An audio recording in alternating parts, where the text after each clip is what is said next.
Today we are going to read chapter 5 Hindi का। Chapter का नाम है आलस्य का परिणाम। देखिए, आलस का मतलब हमें पता है लेजीनेस, आलस करना, और परिणाम का मतलब हमें पता है रिजल्ट। ओके, तो देख लेते हैं आगे। देखिए, यहाँ पे एक कहावत लिखी गई है, एक सेइंग लिखा है, काल करे सो आज करे, आज करे सो अब, पल में प्रलय होएगी बहुरी करेगो कब। ये हम जब चैप्टर पढ़ लेंगे ना तब हमें समझ में आएगा इसका मतलब क्या है। ठीक है, स्टार्ट करते हैं। कहानी हमारे पास एक गांव में एक सीधा साधा ब्राह्मण रहता था। एक गांव था जिसमें एक बहुत ही मासूम सा सीधा साधा भोला भाला सा ब्राह्मण रहता था। उसमें एक अवगुण था। अवगुण का मतलब अवगुण, गुण मतलब होता है अच्छाई और अवगुण मतलब होता है बुराई। तो उसमें एक बुराई थी, एक गंदी आदत थी उसकी। देखते हैं क्या है। वह बड़ा आलसी था। वो बहुत ही ज़्यादा लेज़ी था, आलस बहुत करता था। ठीक है, कभी भी कोई काम समय से नहीं करता था। उसका कोई भी काम समय पे नहीं होता था। भाग्य के भरोसे उसका जीवन बीत रहा था। वो हर बात पे, हर काम पे ये कहता था कि जो होगा देखा जाएगा, जो मेरी किस्मत में होगा देखा जाएगा। तो भाग्य के भरोसे, अपनी किस्मत के भरोसे वो जीवन जी रहा था अपना। एक दिन एक साधु उस गांव में आया। उस गांव में एक दिन एक साधु पहुंचते हैं। ब्राह्मण ने साधु की बड़ी सेवा की। ब्राह्मण ने साधु की खूब सेवा करी। साधु जब वापस जाने लगा तो ब्राह्मण से बोला, जब जा रहे थे वापस साधु तो उन्होंने ब्राह्मण से कहा, तू है तो बड़ा आलसी परंतु सेवा भाव बहुत है। उन्होंने कहा, साधु ने कहा कि तुम बहुत आलसी हो, बहुत ही ज़्यादा आलसी हो, लेकिन तुम जो सेवा भाव है, सेवा करने का जो भाव है, सेवा करने की जो तुम्हारी आदतें हैं, अच्छाइयाँ हैं, वो बहुत है तुम में। गरीब भी है, अतः तुझे संतों की सेवा का फल तो मिलना ही चाहिए। एक तो तुम आलसी हो ही, पर सेवा बहुत अच्छे से करते हो, लेकिन इसकी वजह से तुम्हें संतों की सेवा का फल तो मिलना ही चाहिए। ठीक है, तुमने संत की सेवा की है तो इसका फल तो तुम्हें मिलना ही चाहिए। मैं तेरी सेवा से बहुत प्रसन्न हूँ। तुमने जो मेरी सेवा की है वो मुझे बहुत पसंद आया, मैं बहुत खुश हूँ उससे। यह पारस पत्थर तुझे दे रहा हूँ, देख आलस मत करना, इससे तू जितना सोना बनना चाहे बना ले। उन्होंने कहा कि पारस पत्थर एक पत्थर होता है अलग यूनिक तरीके का, तो उन्होंने उसे दिया। उसको साधु ने उस ब्राह्मण को दिया। तो यह पारस पत्थर मैं तुझे दे रहा हूँ, अब देखो तुम इसे आलस मत करना और इस पत्थर से तुम जितना चाहो उतना सोना बना लेना। ठीक है, 7 दिन बाद मैं वापस आऊँगा और इसे ले जाऊँगा। साधु ने कहा, मैं 7 दिन बाद तुम्हारे पास वापस आऊँगा और इसे ले जाऊँगा। ब्राह्मण बड़ा प्रसन्न हुआ। ब्राह्मण को बहुत खुशी हुई इस बात की। उसने साधु के पैर छुए और पारस पत्थर लेकर भागता हुआ अपने घर पहुंचा। उसको तो लगा कि मुझे सोना ही सोना मिल जाएगा इस पारस पत्थर से। तो उसने क्या किया, साधु के पैर छुए, चरण स्पर्श किए और पारस पत्थर लेकर दौड़कर वो कहाँ पहुँच गया, अपने घर पहुँचा। सारा घर खोज लेने पर थोड़ा सा लोहा उसे मिला। जब उसने सारा घर ढूंढ लिया तो उसको क्या मिला, थोड़ा सा लोहा मिला उसे। ठीक है, आयरन मिला उसे। उसको पारस पत्थर से छुआकर उस लोहे को उसने पारस पत्थर से टच किया तो उसने सोना बना लिया। जैसे ही उस लोहे को उसने पारस पत्थर से टच किया तो वो क्या बन गया, सोना बन गया। उसकी पत्नी भी प्रसन्न हुई कि आज वर्षों बाद मेरे पति ने कुछ कार्य तो किया। उसकी वाइफ जो थी, उनकी जो पत्नी थी, उन्हें बहुत खुशी हुई कि आज कुछ इतने सालों बाद मेरे पति ने कुछ तो काम किया। ब्राह्मण ने जल्दी से उस सोने को पोटली में बांधा और बाज़ार की ओर चल दिया। एक पोटली बनाई उसने उन सोनों की। ठीक है, और कहाँ चल गया, बाज़ार चला गया। वहाँ सोना बेचकर खाने की अच्छी अच्छी चीज़ें, बढ़िया कपड़े और घर की ज़रूरत की दूसरी चीज़ें ले आया। वहाँ पे वो गया था पोटली बांध के, तो वहाँ पे उसने क्या किया, सोना को बेचा और घर के लिए सामान ले आया, अच्छी अच्छी चीज़ें खाने के लिए ले आया, बढ़िया कपड़े ले आया और घर की ज़रूरत की दूसरी चीज़ें भी ले आया। पूरा परिवार खूब आनंद मनाता रहा। अब सोना आया था भाई घर में, तो इतना मतलब अलग रॉयल वाली फीलिंग आ रही थी उनको कि इतना सोना आया है घर पे, तो बहुत खुश थे घर वाले। दूसरे दिन वह लोहा खरीदने बाज़ार गया। फिर दूसरे दिन क्या किया उसने, वो लोहा खरीदने बाज़ार चला गया। किंतु पता चला कि आज लोहे का भाव ऊंचा है। जब वो बाज़ार पहुंचा लोहा खरीदने तो उसने सोचा ना कि लोहा खरीद के मैं उसे सोने में कन्वर्ट कर लूँगा। तो जब वो बाज़ार गया तो उसे पता चला कि आज जो सोने का लोहे का भाव है बहुत ही ज़्यादा हाई फाई है, ऊंचा है। 2-4 दिन में भाव कम हो जाएगा। उसे लगा कि आज ऊंचा है भाव मतलब प्राइस बहुत ज़्यादा है, तो उसे फील हुआ कि 2-4 दिन में भाव तो कम हो जाएगा।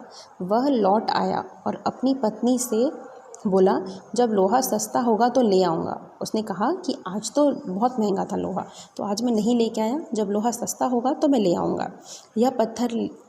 यह पत्थर तो 7 दिन हमारे पास रहेगा। यह पत्थर हमारे पास अभी 7 दिन है, तो हमारे पास बहुत समय है, हम कभी भी इसको कन्वर्ट कर सकते हैं। ब्राह्मण की पत्नी प्रतिदिन पति को याद दिलाती कि लोहा ले आए।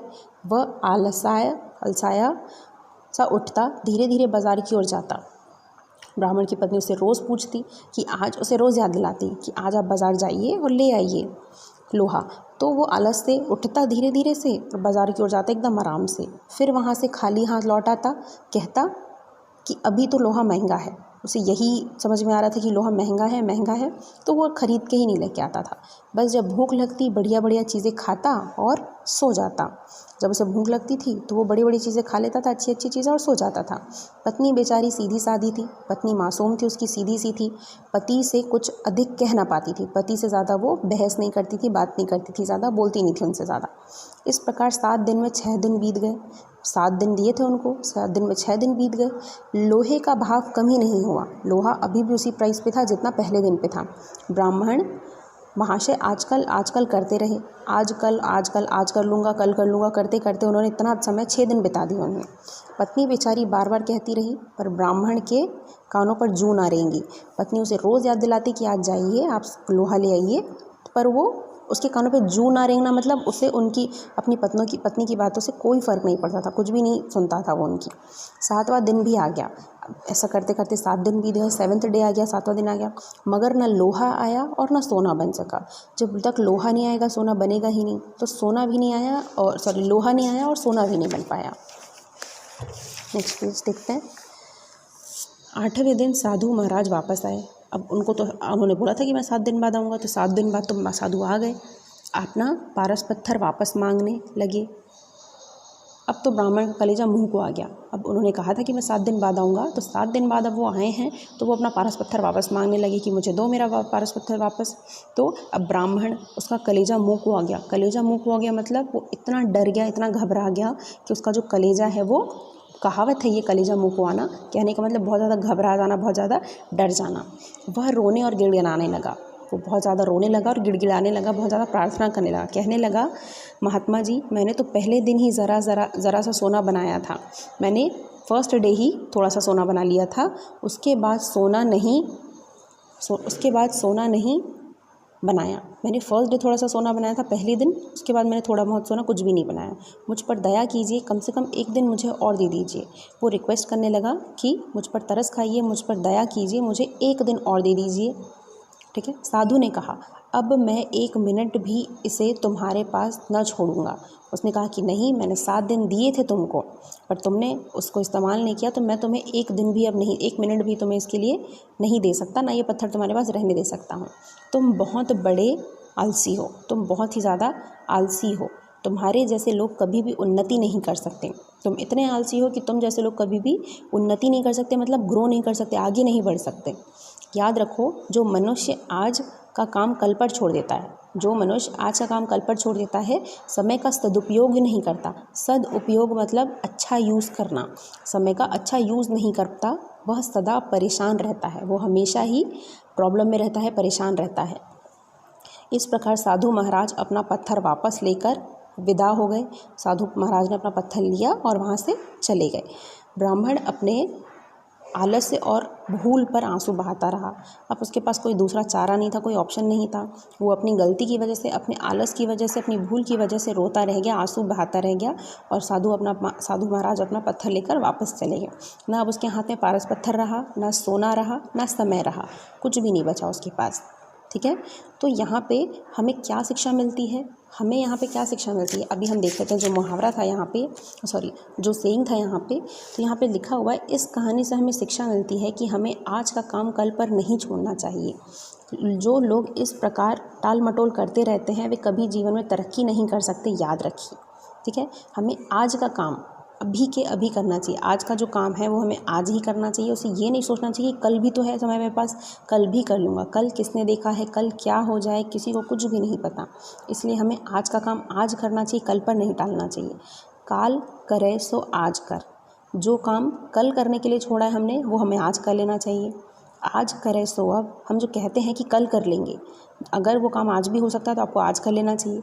आज करें सो अब, आज करने वाला काम को भी अभी कर लेना चाहिए, ये नहीं सोचना चाहिए कि शाम को कर लेंगे, रात को कर लेंगे, आराम से बहुत समय है, ठीक है। पल में परलय होएगी, बहुरी करेगो कब। पल में परलय होएगी, पल में परलय मतलब समय में, पल में परलय होएगी मतलब दुनिया तबाह हो जाएगी, प्रलय आ जाएगा, तो कब करोगे आप। बहुरी करेगो कब, बोलते ना पलक झपकते ही दुनिया बदल जाएगी, ठीक है। तो पल में परलय होएगी, ज़रा सी देर में अगर दुनिया तबाह हो जाएगी तो फिर आप कब करोगे ये सब काम, ठीक है। तो हमें आलस नहीं करना चाहिए, हमें हमारे सारे ज़रूरी काम समय पे करने चाहिए, कभी उसे समय के साथ आगे टालना नहीं चाहिए, ठीक है। तो देख लिया ना हमने आलस का परिणाम क्या होता है। हमारे हाथ में आई हुई सोने की चीज़ चली जाती है अगर हम उसका सही इस्तेमाल सही समय पे नहीं करते हैं, ठीक है। और बाद में अंत में पछताने के सिवा कोई और दूसरा ऑप्शन नहीं बचता है। Alright, that's all for today, thank you so much.